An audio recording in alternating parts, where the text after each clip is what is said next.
할렐루야. 하나님 크신 은혜가 저와 여러분 가운데 있기 원합니다.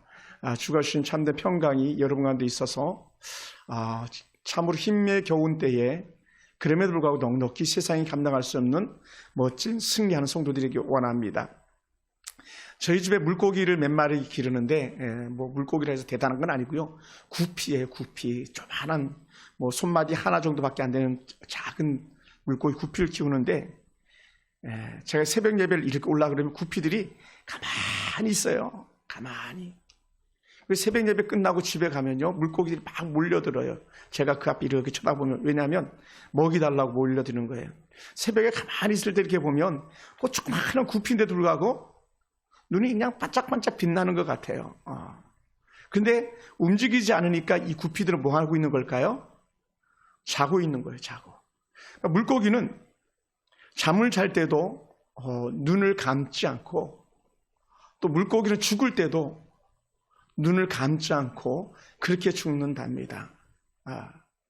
물론 모든 물고기가 다 그런지 모르겠지만 어쨌든 그렇다는 거예요. 사람들이 이런 물고기 모습을 좀 특이한 현상이라고 이렇게 말할지도 모르겠습니다만은, 그러나 이것은 한편으로 그리스도인들에게는 깊은 영적인 교훈을 주고 있다라고 합니다. 초대교회 수많은 그리스도인들이요, 믿음을 지키기 위해서 당시 무덤으로 사용되는 크다란 동굴들이 있는데 그 동굴 속에 들어가 가지고 믿음을 지킵니다. 그 동굴의 이름을 일명 카타콤이라고 하는데, 이 카타콤은 어디에 주로 쓰이는 용도였냐면요, 시신을 보관하는 그런 용도로 쓰였어요. 그러니까 죽은 사체들을 카타콤 동굴 속에다 갖다 놓으면 그곳을 사람들을 신성시해 가지고 함부로 접근하지 않는답니다. 특히 로마인들은 더더욱이나 무덤은 가까이 하지 않죠. 그러니까 그리스도인들이 그 깊이 파져 있는 그 자연 동굴 속에 들어가 가지고 거기서 믿음을 지키는데, 이 동굴 속에서 얼마만큼이나 그들이 살았냐면 길게는요 약 300년을 동굴 속에 그 그리스도인들이 살았다는 거예요. 콘스탄틴 대제에서 로마의 국교가 기독교가 되는 그 순간까지 카타콤에서 여전히 그들 생명을 연명했는데, 후에 카타콤의 벽마다 많은 벽화들이 있는데 그 벽화 중에 보면은 많은 물고기 그림들이 있다고 이렇게 말합니다. 그리고 이 초대교회 당시 박해를 받는 그 당시에는요, 그리스도인인지 아닌지 갖다가 서로 암호적으로 사인을 하는데, 그 사인을 어떻게 하냐면, 제가 책을 보니까 그렇더라고요. 여러분 옛날에는 고기를 갖다 이렇게 꾸러미로 갖고 다녔잖아요. 그죠? 지금도 굴비 같은 게 이렇게 꾸러미 있는데, 이 물고기를 이렇게 꾸러미로 들고 다니면 그게 그리스도인이라는 그런 사인이 된답니다. 그러면서 신앙을 지켜냈다고 말해요. 그것이 아마도 이런 것 같아요. 물고기가 잘 때나 깰 때나 눈을 감지 않는 것처럼 그리스도인들은 언제든지 깨어있는 그런 삶을 살기 위해서 아마 물고기를 그리스도인이라는 그 사인으로 하지 않았는가라고 하는 그런 해석들을 제가 이렇게 본 적이 있었습니다. 오늘 사실은 우리가 꼭 하나의 사인을 가지고 있어야 될 사인이 있다면 그것은 오늘 우리도 역시 깨어 있어야 될 하나의 물고기 사인과 같은 그런 사인이 아닐까 생각되어집니다. 그래서 저도 깨어 있고 여러분도 깨어 있고 두 눈 크게 뜨고 깨어 있어서 이 악한 세대에 우리가 휩쓸려 가지 않도록 근신하여 있으면 좋겠다, 그렇게 여겨집니다. 제가 오래전에 섬겼던 가정 중에 한 권사님 가정이 자녀들이 아들이 셋인데 그 중에 둘이 목회자예요. 제가 사역할 당시에 한 아들은 서울 사랑의 교회에서 이렇게 사역을 하고 있었고, 그것도 부목사로 사역하고 있었고, 또 막내 아들은 이제 제가 섬겼던 교회에서 이제 일반 교사로 이렇게 봉사하면서 당시 신학 대학원을 이렇게 다니고 있었습니다. 근데 유감스럽게 목회자가 있다고 해서 그 부모들이 다 예수 믿는 건 아니에요. 물론 그 엄마는 권사님이었지만 그 아빠는요 예수를 믿지 않았어요.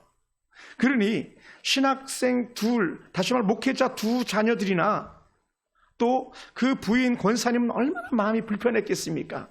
사실 이게 남의 얘기도 아니고 저희 집도 똑같았거든요. 저희 형님이나 저나 또 제 여동생이 예수를 잘 믿는 그런 집안이었었는데, 아버님이 예수 안 믿고 어머님이 예수 안 믿고 누님이 예수를 안 믿었었거든요. 그래서 근심거릴 수밖에 없었어요. 근데 그 집도 마찬가지였던 거죠. 그 하루는 권사님이 그 가정을 위해서 간절히 남편을 위해서 기도하는데, 그것도 금식하면서 기도를 했어요. 20하루나 금식하면서 기도했으니 보통 금식하면서 기도한 게 아니죠. 근데 어느 날 금식 기도를 마치고 얼마간의 시간이 지난 다음에 이 남편이 건축업자인데 동두천에 갔다가 교통사고를 당했습니다. 교통사고를 당해가지고 차를 거의 폐차할 지경이 돼버리고 말았고, 다행히 941생으로 이 남편의 생명은 전혀 문제가 되지 않습니다. 그래, 이 남편이 그 사고 후에 돌아와가지고 하는 말이 뭐냐면, 여보, 나도 이제 교회를 나갈게. 나도 이제 교회 다니겠습니다. 이런 얘기를 하시더라고요. 그리고는 이 남편이 교회를 잘 나오셨어요. 또 특별히 이분은 건축업자였기 때문에 당신이 사는 집, 이런 우리 교회 같은 건물이죠. 그 5층 건물인데 2층, 3층, 4층가를 갖다 교회로 세를 주고 마지막 층은 당신들이 일반 주택으로 쓰고 있는 그런 집에 자기가 사는 건물을 자기가 임대해 준 데가 교회인데도 불구하고 그렇게 신앙생활을 하지 않던 그가 큰 사고를 당한 이후에 그렇게 그리스도인이 되었습니다. 뭐 여러분 들어보셨는지 모르겠습니다만 한번 검색해서 들어보면요, 배꼽을 잡고 재밌게 웃을 수 있는 그런 목사님이 한 분 계신데, 그게 고구마 전도왕 김기동 집사 혹은 김기동 목사를 검색하면 나올 것입니다. 그분도 마찬가지. 그렇게 과천에서 생활하는데 부인 속을 썩이다가 거의 죽다가 살아나가지고 주일날 것도 예배 안 드리고 속초 가다가 교통사고가 나가지고 그때부터 하나님 잘못했습니다 하면서 예수 믿기 시작했는데, 우리나라에서 제일 유명한 전도 강사 고구마 전도왕 김기동 집사가 됐고요. 지금 미국에서 목사를 하는데 얼마나 목회를 잘하시는지 몰라요. 가면 저도 한번 뵙고 싶은 그런 분 중에 한 분인데, 여러분, 하나님께서는요, 구원할 영혼을 결코 놓치지 않는 것을 보게 됩니다. 할렐루야. 먼저 얘기했던 우리 권사님 남편은요, 안타깝게도 저희 아버님이랑 비슷한 것 같아요. 저희 아버님도 세례받고 일주일 있다가 돌아가셨다 그랬잖아요. 근데 이 남편도요, 예수 믿고 그런 오랜 시간이 아닌 시간에 한 1, 2년, 2, 3년 정도 교회 나왔을까요? 그리고는 천국 가고 말았죠. 만약 그때 그가 돌아오지 않았다면 아마 그는 영원한 지옥불에 떨어지지 않았을까 생각되어집니다. 만약에 김기동 집사님, 지금 목사님 되신 그분이 만약 교통사고로 죽었다면 그 부인은 철저히 한이 됐을 거예요. 그런데 하나님께 주신 은혜 가운데서 구원시켜가지고 지금 목사로 귀하게 쓰임받고 있는 것을 이렇게 보게 됩니다. 오늘 본문의 배경은요, 스데반의 집사님의 일로라고 해서 시작되어지는데, 사실 스데반 집사님 사건은 사도행전 7장에 나옵니다. 사도행전 6장에서 하나님 거룩한 일꾼으로 세움받아가지고 7장에서 평범한 집사님이 복음을 전하는데 놀라운 역사들이 일어나기 시작하는 겁니다. 스데반 집사님이 말씀을 전할 때 수많은 사람들이 막 듣고 가슴이 찔리고, 또 한편에 어떤 사람들은 분노가 가득해가지고 막 이글이글 불타올랐죠. 그리고는 어떻게 돼? 스데반 집사님을 돌로 쳐 죽이는 그런 일들이 있었거든요. 그래서 오늘 본문에는 그 사건을 개점으로 해가지고 말합니다. 그때에 스데반의 일로 일어나는 환란으로 말미암아 흩어진 자들, 이렇게 말합니다.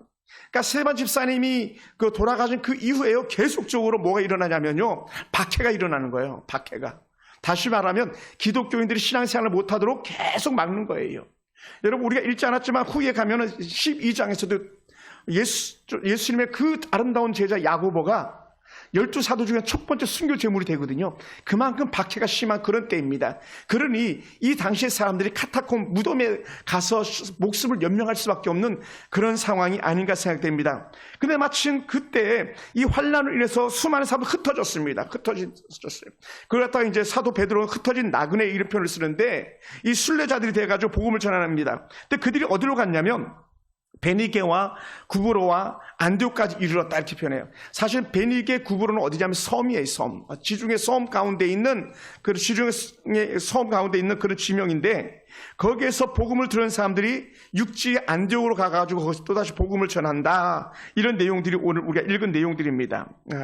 그런데 놀라운 일들은 뭐냐면, 베니게와 구브로에서는 복음을 전하는 사람들, 흩어진 사람들이 가가지고 누구에게만 복음을 전했냐면 흩어진 유대인들에게만 복음을 전했어요. 그런데 놀라운 일은 뭐냐면, 이제는 베니게에서 구브로에서 복음을 들었던 사람들이 안디옥 가가지고는 어떻게 돼요? 거기서도 안디옥도 유대인들이 있었지만 이제는 이방인들을 향하여서 평신도 사역자들이 복음을 전하기 시작하는 거예요. 할렐루야. 이게 놀라운 역사의 시작점인 줄 믿습니다. 그래서 이렇게 표현하잖아요. 성경에서도요. 베니게와 구브로와 안디옥과 이런 유대인에게만 말씀을 전하는데 이제 후에 그 중에 구브로와 구레네 몇 사람이 안디옥에 이르러서는 20절에 보니까 헬라인에게도 말하여 주 예수를 전파하니 이렇게 표현하는 거예요. 그러니까는 이제는 이방인들에게도 복음이 들어가기 시작했다. 이런 표현을 우리가 볼 수 있습니다. 사실은 전도할 때요, 사람을 골라서 이렇게 전도하면 좀 더 쉽겠지만 무작위로 전도하는 게 결국 쉽지 않습니다. 특히 유대인들과는 말도 잘 통하고 문화도 잘 통하고 또 친분들도 있어서 더 전하기 쉽겠습니다만은 반면에 당시 헬라인들, 정말 정통 안디옥 사람들 또 다른 어떤 사람들에게 복음을 전하는 건 결국 쉽지 않은 거죠. 그런데도 불구하고 그들은 복음을 전하기 시작했었고, 그래서 거기서 이방인들이 모여가지고 교회를 이루는데 안디옥이라는 교회를 이룹니다. 그리고는 우리가 잘 아는 두란노 서원이 바로 안디옥에서 이루어지고요. 제일 첫 번째 선교사 파송이 바로 안디옥 교회에서 이루어지는 거예요. 그러니까 이방인들에게 복음을 전하는 것이 얼마나 중요한지 갖다가 우리는 사도행전이나 또 기타 서신서를 통해서 우리는 얼마든지 볼 수 있습니다. 우리 교회도 역시 우리 안에도 이 두란노 서원에서 복음을 전했던 그 역사, 안디옥에 복음을 전했던 역사, 그 역사가 오늘 이곳에서도 우리 가운데 이루어지길 주의 이름으로 축원합니다. 안디옥 지방으로 흩어진 몇 사람이 거기서 복음을 전했다고 하는데, 사실 예루살렘에서요 도망친 사람들이 복음을 전하기 쉬웠겠냐는 거예요. 우리 오재무 선교사님이 인도네시아에서 복음을 전하는데요, 사실 보통 어려운 게 아니라는 거예요. 여러분, 인도네시아에서 복음을 전하는데 한 마을을 들어가려고 하고 한 지역을 들어가려고 하면 반드시 그 민정 경찰들한테 패스를 받아야 된답니다. 허락을 받아야 한 마을에 들어갈 수 있다고 그래요. 또 특히 우리 선교사님들은 인도네시아는 확연히 구분이 되기 때문에 이방인인 것이 금방 눈에 떠가지고 차단을 쉽게 한답니다. 차단. 그래서 아예 들어오지 못하게. 당시에는 더더욱이나 더 했던 거겠죠. 더 심했지 않았겠습니까?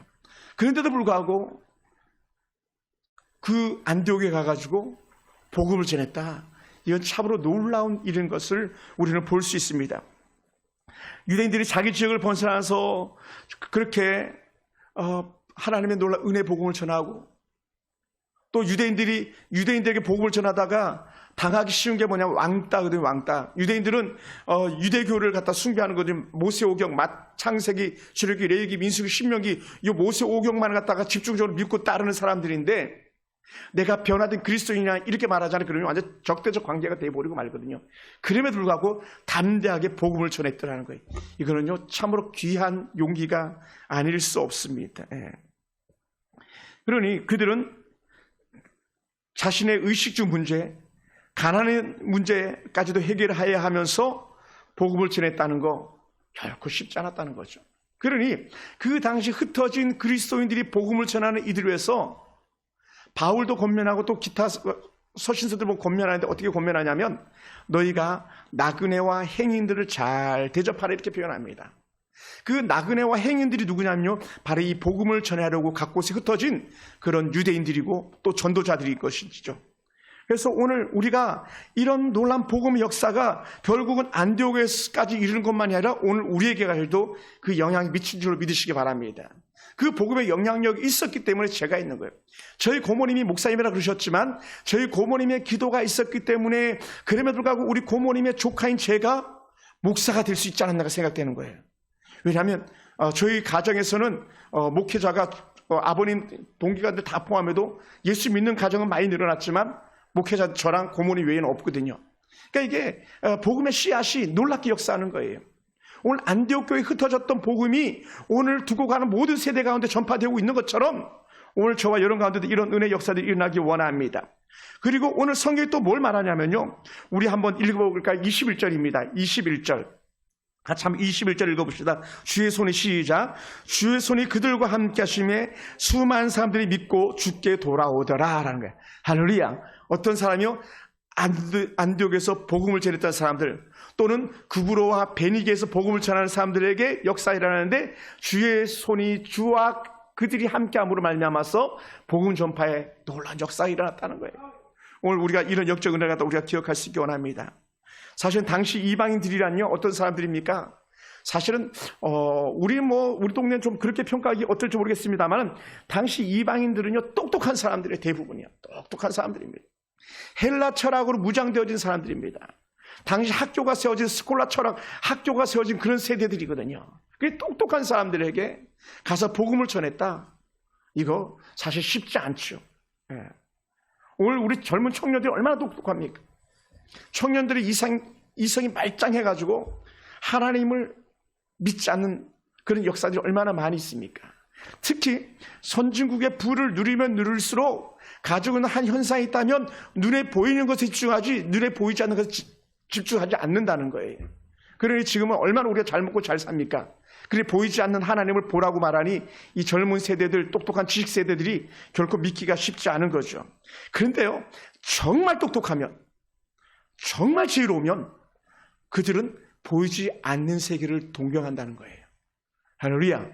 그러니까 그냥 어중간하게 똑똑하면 안 똑똑하니만 못하고 차라리 없는 이만 못한 거죠. 근데 당시에 그런 이방인들에게 복음을 전했는데 놀란 역사가 일어나고 안디옥의 기적적 역사들이 써지기 시작한 것을 우리는 볼 수 있습니다. 충분히 교육을 받은 그 잘난 사람들이 이 몇몇 성도들이 복음을 전하는 것에 아멘 하고 나왔다는 거 이건 기적이죠. 참으로 놀란 일이 아닐 수 없습니다. 우리 교회 지금도 우리 가운데 있는 분들도 계시겠지만 지금은 자의적으로 나온 것 같지만 하나님 놀란 은혜가 그들과 함께해서 또 복음으로 말미암아 은혜가 함께해서 이 자리에 있는 줄 믿습니다. 그러면 안디옥에서 몇 사람 때문에 많은 사람들이 주님께로 돌아올 수 있었던 이유가 뭘까? 다시 한번 생각해 봤으면 좋겠어요. 그것은 뭐냐면 첫 번째는 이런 거예요. 예수님 때문에 목숨을 걸고 복음을 전하는 거예요. 당시에 안디옥도 그렇고 구브로도 그렇고 여전히 헬라 문화 속에 다시 말해 로마의 통치 안에 있는 거예요. 로마가 총독을 세우고 그 지역을 다스리게 한 것이지 자유로운 그런 나라가 아닙니다. 다시 말하면 그곳에서도 이들이 복음을 전하는 것은요 어찌 보면 생명을 내놓는 거예요. 그러니까 목숨을 내놓고 복음을 전하는 사람들, 어떤 사람을 목숨을 지키면서 복음을 지키기 위해서 카타콤에 숨어든 사람이 있다면 오늘 구브로나 또 베니게나 안디옥에 복음을 전하는 사람들은요 아예 그냥 목숨을 내놓고 죽자 사자 달려드는 사람이에요. 그 사람이 이제 12장에 나오는 예를 들어서 야고보 같은 그런 사람들, 또 우리가 잘 아는 베드로 같은 사람들, 요한 같은 그런 사람들인 거죠. 이 사람들은 목숨을 걸고 복음을 전했던 사람들이죠. 그래서 이 사람들 예수님의 사랑에 완전히 녹아든 사람들입니다. 그러니 예수님의 사랑에 녹아들어서 죽기를 각오하고 복음을 전하니까요 하나님께서 그들에게 무엇을 주셨을까요? 바로 성령 충만함을 갖다 그렇게 허락한 줄 믿습니다. 할렐루야. 성령이 충만해져요. 그러니까 성령 충만한 사람들이 복음을 전하는 거죠. 비록 이방 지역으로 흩어진 나그네였지만 그들이 결코 예수님을 포기하지 않고 끝까지 믿으면서 내가 믿는 예수님 너도 한번 믿어봐 이렇게 나온 거죠. 할렐루야. 한번 옆에서 인사할까요? 내가 믿은 예수님을 당신도 믿고 있군요. 할렐루야. 이게 은혜예요. 그러니까 제가 목사지만요 옆에 우리 친구들 목사를 보면 얼마나 자랑스러운지 몰라요. 나도 목사인데 너도 목사구나. 나도 하나님의 일꾼인데 너도 하나님의 일꾼. 이거 정말 좋은 거거든. 근데 오늘 이 베니게와 구브로와 안디옥 사람들 그들이 예수님의 복음을 전하는데 예수님의 복음을 듣고 나서 나도 예수 믿는 사람이야 이렇게 말할 수 있다는 것 자체가요 놀란 영적 특권인 것이죠. 또한 특별히 이 흩어진 나그네와 같은 자들이 이 전도자들이 예수님의 복음을 전하는 것을 최우선으로 삼았다는 거예요.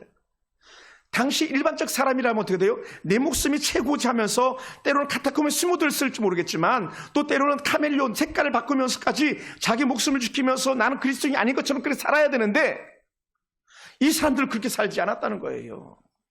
언제 색깔이 가장 잘 변하냐면요 제가 이렇게 보니까 그래요. 제가 오랜 군생활을 해보니까 군에서 병사들이 신앙 색채를 잃어버리기가 제일 쉬워요. 신앙생활을. 우리 조카 두 놈도 그랬어요. 군에 갈 때는 삼촌 내가 군에 가서 예수 잘 믿을게 하고 둘 다 논산 훈련소 가가지고 세례 받았는데 세례 받고 나서는 조금 신앙생활을 하는 것 같더니 말짱 도루묵이 돼버리고 지금은요 완전히 생고구마가 돼버렸어요. 여동생 아들인데 그만큼 군대에서는요 신앙생활이가 쉽지 않은 것 같아요. 왜냐하면 똑같으니까. 똑같이 군복 입고 똑같이 뭐 누가 더 잘난 것도 없고 더 잘 못난 것도 없는 그 상황이니까요. 뭐 예수의 필요성을 갖다 느끼지 못했는지도 모르겠습니다. 물론 이곳에 있는 우리 그 도연이는 그렇지 않았겠죠. 안 그런 아들들도 있거든요. 근데 오늘 이 사람들이 그런 거예요. 그들과 똑같이 살지 않았어요. 그러면서 그들은요, 자신들의 그 하나 은혜 가운데 넘치는 성령의 권능을 힘입어 가지고 담대하게 복음을 전했는데요. 어떤 복음을 전했냐면요, 내가 경험한 예수를 전하는 거예요. 할렐루야. 내가 경험한 예수. 제가 이렇게 설교하면서 제 간증을 하잖아요. 그것은 뭐냐면 제가 경험했기 때문에 말하는 거예요. 제가 이 땡자 권사님 가정을 제가 모셔봤기 때문에 제가 말할 수 있는 거예요. 정말 그 남자가 구원받은 것을. 제가 고구마 전도하면요, 제가 수도 없이 간증을 들었거든요. 또 제가 고구마 전도한 책자도 이렇게 제가 보고요. 그렇기 때문에 제가 말하는 거예요. 당시 그렇게 복음을 전했던 사람들이요, 자신이 경험한 것을 말하는 거예요. 오늘 기도 응답 받아본 사람들이 기도해봐라고 말할 수 있는 거예요. 할렐루야. 그리고 이들이 어떤 예수님을 전했냐 하면요, 가장 기초적인 것, 예수님의 탄생, 예수님께서 어떻게 이 땅에 오시게 되었는지 그 배경을 말하는 거예요. 하나님이 참다 못해가지고 우리를 사랑하신 증거를 나타내기 위해서 약속하신 예수를 보내준 거잖아요. 이걸 얘기한 거예요. 그리고 두 번째는요, 이 땅에 오셔서 끝난 게 아니잖아요. 오셔서 많은 사람을 고치고 살리시고 하시다가 결국 어떻게 돼요? 사랑의 마지막 표현으로 십자가 달려 죽으셨잖아요. 십자가의 죽음은 우리를 사랑하신 결정의 증거가 되는 거거든요. 그럼 어떻게 돼요? 가장 낮은 자리가 어디냐면요, 무덤이에요. 무덤. 여러분, 그 갖다 낮아진 비하라고 말하는데 무덤에 들어가는 순간에 모든 것이 끝이 나는 거거든요. 하나님이 무덤 속에 장사지에서 끝이 난다, 이건요, 처절한 슬픔이고 비극이거든요. 근데 그것을 말하는 거예요. 근데 중요한 게 뭡니까? 다음 단계가 있잖아요. 뭐가 있어요? 두 가지 단계. 하나는 예수님께 죽은 자 가운데서 다시 살아나시고 부활이 있는 거예요. 부활. 그리고 또한 그가 부활하고 끝난 것이 아니라 뭐가 있어요? 승천이 있었잖아요. 승천. 그 부활 승천하셨다 그래요. 이걸 전하는 거예요. 그리고는 마지막, 지금 우리가 뭐 하고 있어요? 기다림이잖아요. 기다림. 그래서 기다림. 뭘 기다려요, 우리가? 그렇죠, 제일. 예수님 다시 오실 것을 우리가 기다리고 있잖아요. 그러니 하나님의 나팔 소리 천지 진동할 때에 예수 영광 중에 구름 타시고, 막 이 찬양만 나와도 벌써 막 우리 가슴이 뛰잖아요. 주님 잔뜩 쏘는 것 같아가지고. 제가 가끔 그렇게도 말씀했었잖아요. 정말 힘든 때는요, 조선 나랄대학교 일제강점기 우리 선배 목사님들은 구름만 이렇게 세틀 구름만 있어도 예수님 다시 오시나 보다 막 그랬다 그러잖아요. 이제나 오시려나 저제나 오시려나 기다렸는데 예수님 언제 오십니까? 이 찬양하면서. 그러니 여러분 생각해 보세요. 복음을 전하기에 자기 목숨을 내놓은 사람들이요, 이 예수님 때문에 얼마나 기뻤겠어요. 얼마나 감격했겠습니까? 제가요 세례받고 기뻐가지고 얼마나 울었는지 몰라요. 제가 세례받고요 보초 쓰면서도 벽에 기대서도 하나님 은혜 감사해가지고 얼마나 그렇게 기도했는지 몰라요. 그리고 군교회지만요, 완전 생구구마인 제가 뭘 알겠습니까? 찬송을 알겠습니까? 뭘 알겠습니까? 근데 막 성가대 가가지고 성가대 찬양하고, 그리고는 자대 가가지고 주일학교 교사하고. 그게 뭐예요? 오늘 예수님에 대한 부활을 전하는 그런 사역들이었던 것이죠. 그러니 사랑하는 성도 여러분, 우리는요, 이 사람들의 열심의 특신의 모습을 본받기를 원하는데, 그게 뭐냐면 포기하지 않는 전도자의 열정이에요. 할렐루야. 포기하지 않는 전도자의 열정. 가슴이 뛰는 그 뜨거운 열정. 제가 어저께 아주 친한 집사님과 통화를 하는데 막 흥분해가지고 막 제게 전화를 하시더라고요. 흥분해가지고. 왜 이렇게 흥분했어? 목사님, 제가 새로운 사업을 시도했습니다. 하면서. 저기 하나님에서요, 수입품을 취급하는, 그것도 주방용품, 아주 고급 주방용품을 취급하는, 수입품을 취급하는 그런 사업을 시작했습니다 하면서 막 큰 매장을 이제 시작했다 그러면서 이제 수요일 날 오픈을 한다 그러더라고요. 저한테 초청 전화가 온 거예요. 여러분, 자기 사업하는데 그렇게 기뻐가지고 막 흥분해서 저한테 전화를 하는데, 하물며 예수 믿고 구원받고 천국 백성 되었고, 예수 믿고 구원받고 악한 질병 떠나가고, 예수 믿고 구원받고 이쁜 아내 만나고 예쁜 딸들 낳고, 예수 믿고 구원받고 이 복음 전하다가 천국 갈 걸 생각하니까요, 얼마나 기쁘겠습니까? 이게 저의 기쁨만이 아니라 여러분의 기쁨도 되길 주님을 축원합니다. 할렐루야. 정말 좋은 거예요. 정말 좋아요. 옛날에 우리 보험하시는 분들 저한테 와가지고 보험 이렇게 막 계약하고 가면요, 그분들이 좋아가지고 목사님 밥 먹으러 갑시다 막 기뻐 뛰면서 막 그렇게 해요. 복음 계약할 때나 하다못해 땅에서 복음 하나 계약하는 것도 그렇게 기뻐 뛰며 춤을 추는데, 우리가 영생을 보장받았으니 그걸 어찌 말하지 않고 배길 수가 있겠냐고요. 할렐루야. 말하지 않고 배길 수가 없는 거예요. 여러분, 고기도요, 먹어본 사람이 고기 맛을 안다고 흔히 얘기하잖아요. 전도하다가 전도 열매를 한번 맺어보시기 바랍니다. 정말 감동 그 자체거든요. 감동 그 자체예요. 전도자들이 예수 믿고 구원받는 자들의 모습을 볼 때 얼마나 기쁘고 감사한 일인지 모릅니다. 지금도 군 생활하고 있는 군무원 4급 공무원 친구 덕진이니까 예수 믿고 구원받아서 천국 백성이 됐습니다. 얼마나 기쁜지 몰라요. 그래서 그 친구가 그렇게 해요. 야, 재용아, 내가 요새 유튜브에 너 설교를 많이 듣고 있어. 너 화이팅 해라, 힘내라, 막 이런 얘기를 해. 이제는 걔가 구원받은 백성인 거예요. 그의 부인이 예수 안 믿었는데 그의 부인이 예수 믿고 천국 백성 되었고, 그래 좋아가지고 제가 어쩔 줄 모르는 거예요. 그 놀라운 은혜가 어디서 나오냐? 포기하지 않는 전도자 열정이 안디옥의 교회를 세우고 첫 번째 선교사를 파송할 만큼 그 놀라운 은혜가 있던 것처럼 오늘 새로운 역사들이 오늘 우리의 삶 속에서도 일어나길 주님으로 축원합니다. 네. 여러분, 어제도 잠깐 전도에 나가는데 또 넌센스인 게요, 있지도 않는 일들이 일어나더라고요. 뭐냐면, 사실 지난주에 제가 전도지를 가지고 전도하러 갔을 때에 처음 2번을 헛박 맞았다 그랬잖아요. 마스크를 이렇게 가지고 드리는데, 마스크 좀 드리세요. 마스크 좀 제가 선물해 드리겠습니다. 이 선물 받으세요. 예수 믿고 구원 받으세요 했더니 안 받더라고. 그리고 2번째, 이상하다. 또 2번째는 안 받아요. 근데 세상에 어저께도 제가 나가서 이 전도를 하는데 2번 다 내리 헛방이 생기더라고요. 지난주에는 전화번호 하나도 못 땄는데 어제는 전화번호 하나 따긴 했습니다만, 야, 여러분, 이게 조짐이 안 좋을 때요, 얼마나 기운이 빠지는지 몰라요. 그래 시무룩해지는 거죠. 근데요, 전도지 잘 받아보세요. 얼마나 기쁜지 몰라요. 근데 거기다가 교회 한번 가볼까요? 목사님 이렇게 얘기하면 더 기뻐요. 요렇게만 해도 기쁘더라고요. 어떻게 해요? 전도지 다 받고 나서, 목사님 교회가 어디 있습니까? 저기 3층이요. 사람들이 그러면 어떻게 돼? 이렇게 교회를 보잖아요. 아, 저기군요. 제가 언제 한번 가볼게요. 이걸 얼마나 기쁜지 몰라요. 네. 오지도 않았어요. 온다고 말만 했어요. 그런데도 기쁜데, 얼마나 기쁜데. 하나님은 뭐라고 그래 말씀해? 예수님께서는 이렇게 표현하셨잖아요. 한 영혼이 돌아오면 천국에서 잔치가 벌어진다 그러잖아요. 그러니 안디옥이 주 예수 그리스도 은혜 이름으로 넘쳐날 때에 안디옥은 축복의 도시, 축제의 도시가 되는 거죠. 할렐루야. 얼마나 감사한지 모릅니다. 그러니 우리가 영혼 추수한 사람이 예수 믿고 기뻐 뛰며 춤을 추면서 전도 열매가 되어졌다. 이건 기적인 거죠.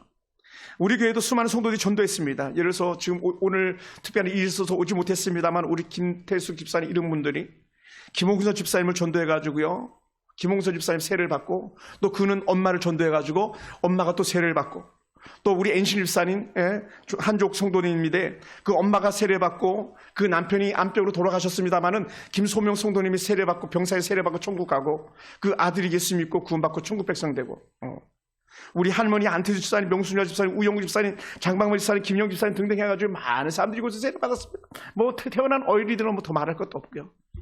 그러니 그 일들을 여러분들이 이루신 거예요. 할렐루야. 우리 권산 집사님들이 그 역사 속의 주인공이었던 거예요. 저는 그것이 얼마나 감사한 것인지 모릅니다. 그리고 여러분들은요, 천국 가서 할 말이 있어요. 왜냐하면 어떤 할 말이 있냐면, 하나님, 제가 다니던 교회에서 우리 김홍수 집사가 천국 백성 되었고, 그 엄마가 천국 백성 되었고, 엔신이 천국 백성 되었고, 도영이가 천국 백성 되었고, 여기 먼저 오셨잖아요, 김소명 성도님. 이분이 우리 교회에서 예수 믿고 천국 백성 된 거, 이렇게 말할 거리가 생겼다는 거예요.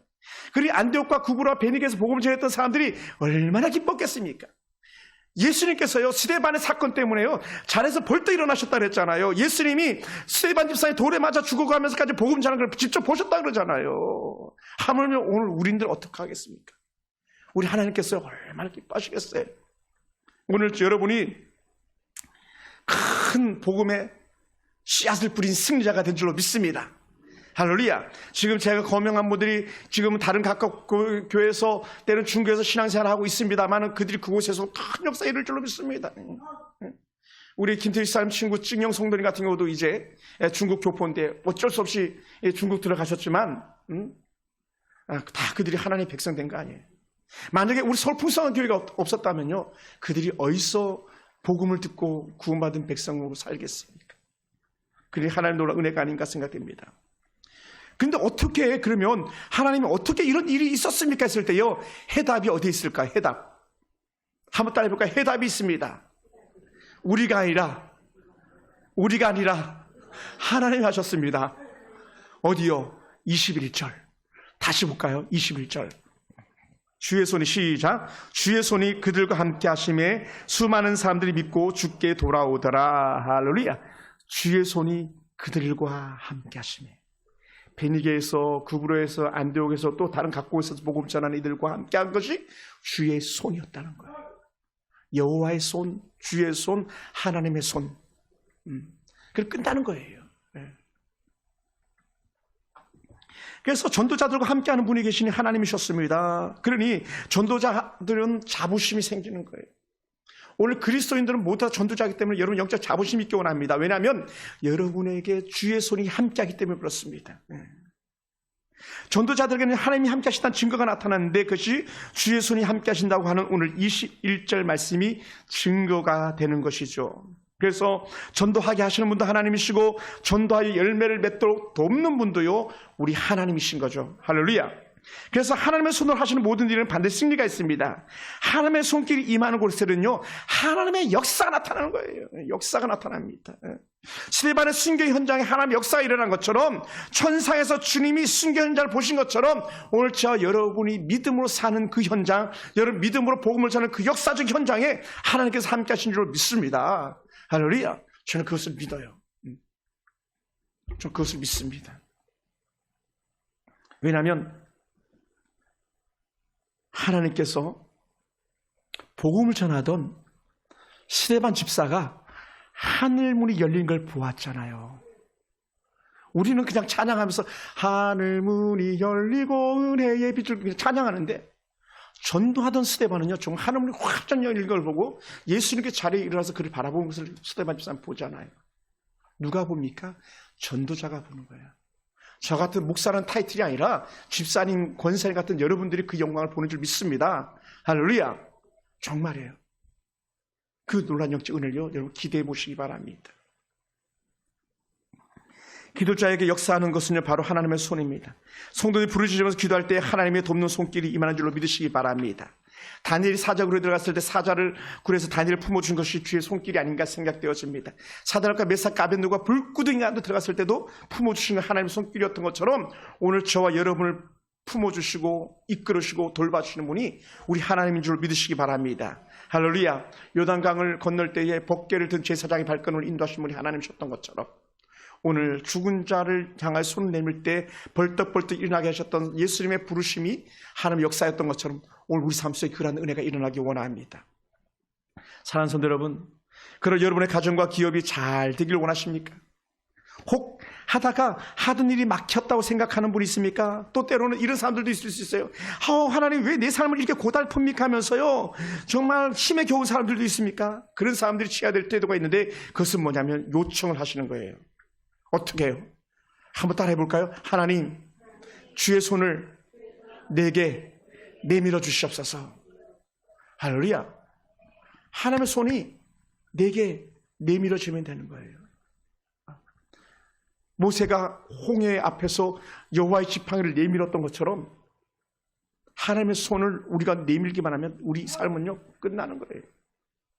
그것을 우리 이렇게 말합니다. 여호와의 미라클, 하나님의 기적이라고요. 하나님의 역사가요, 그렇게 일어나길 주님의 이름으로 축원합니다. 할렐루야. 그래서 우리는 하나님을 찾는 은혜가 있기 원합니다. 인생의 문제가 매듭이 져서 그 매듭을 풀 수가 없을 때에 우리가 기도 자리에서 하나님의 손길을 맛볼 수 있는 영적 은혜가 있기 원합니다.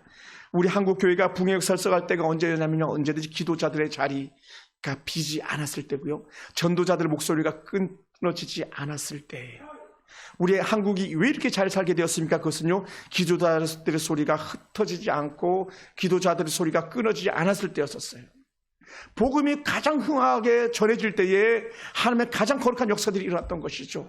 오늘 우리가 그 은혜의 소리를 들을 수 있게 되기 원합니다.